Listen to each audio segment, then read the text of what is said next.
Sabayan pabigyan.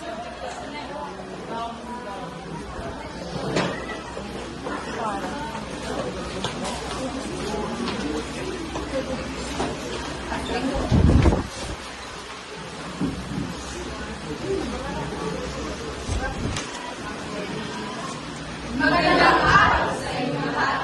Narito kami upang ipakita ang aking tula.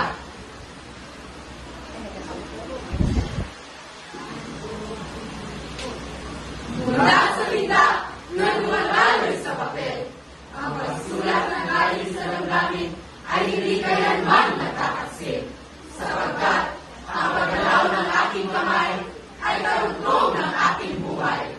Sa bawat letra o titik na aking sinusulat, Damdaming nakataboy, unti-unting namumulat. Mga salitang sa aking puso'y nakakulong. Sa pagsulat sa papel ay malayang lumilipad at umahalong.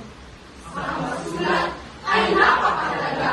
Dahil dito, tayo ngayon ay malaya.